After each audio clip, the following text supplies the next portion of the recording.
Thank you so much. And let me start by congratulating you to actually hosting the first EPF Congress, because I believe it to be a very important forum, and I'm honored to be here, both as a member of the European Parliament, but also as a patient. I just realized that I'm a patient after your hand-raising questions at the beginning, because I actually keep forgetting that I'm a patient, and I've been doing so since I was 5-6 years old. And in a few minutes, I will tell you why I keep forgetting it. But let me start by saying that I have, during the years, worked together with many of your member organizations, such as the Swedish Disability Rights Federation and the European Organization for Rare Diseases. And having a rare disease myself, I am well aware of the important advocacy work you do to ensure that the voices of all your 74 member organizations are being heard, and that uncommon diagnoses are continuously put on the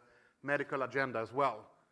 And while all the work of the European Patient Forum is important, I want to highlight the work you do to ensure that patients understand which healthcare they are entitled to when traveling to or residing in other EU countries.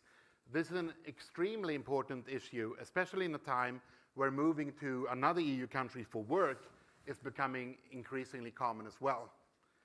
So last year, the European Parliament presented an own initiative report, the Directive for Cross-Border Healthcare. It came as a response to an investigation conducted by the European Commission, and the report highlighted that many patients are unaware of their healthcare rights in other EU countries. And this is why it's so important that the EPF helps providing this information as well. But I would also like to take this opportunity to speak to you about what I believe is your most important mission, that to help patients see themselves as more than patients.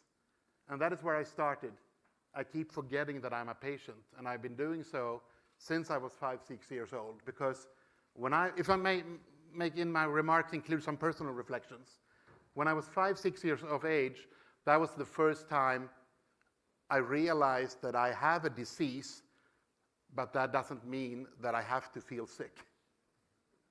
And to feel that difference, which meant that I started arguing with my doctors, with my physiotherapist, with everyone around me about exchanging healthcare and physiotherapy to regular physical activity that all children need to do.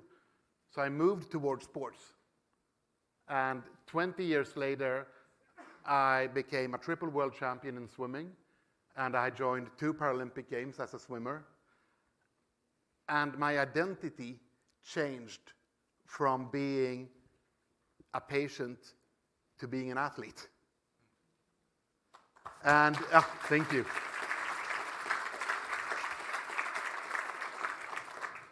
And after that, I changed identity again and became a public speaker, and I owned an entrepreneur, owned many businesses in Sweden for the next 10 years after Sydney 2000, my last Paralympic Games.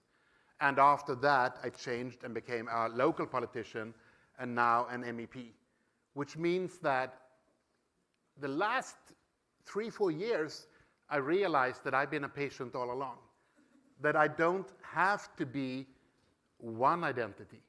I can be 10. I can be a patient and an athlete and a politician and a boyfriend and a brother. But the only thing that makes that work is if the patient part of my identity gets the support that it needs. Because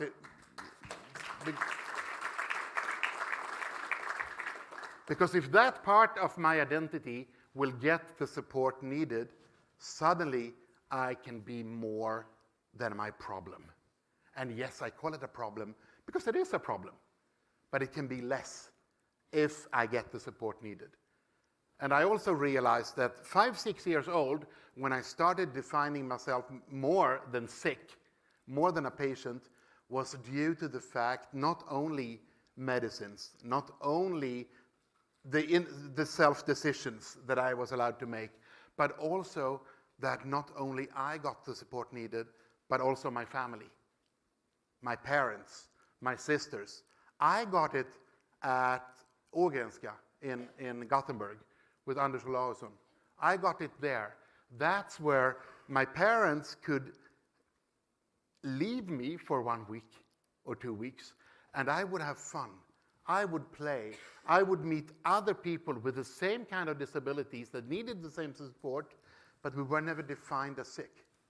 And my parents could focus on my sisters, because we all know that other family members disappear when one child has a disease. And that meant that they could focus on everything. And I could be more than my identity. So my message would be, yes, keep focusing on every part, but never forget that the main mission is to become more than your disease, more than your illness. Because when we all, regardless of our disabilities and vulnerabilities or diseases, become more than that, that's when we actually contribute to the world as well. So thank you all for inviting me this day. I'm really happy to be here, and I will stay for the first session, then I have to go back to Parliament. But thank you so much.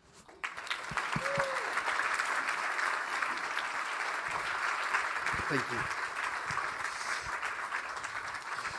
Thanks a lot, David. This was a real motivational speech, isn't it? I think we could listen to you for hours and hours, so thanks a lot.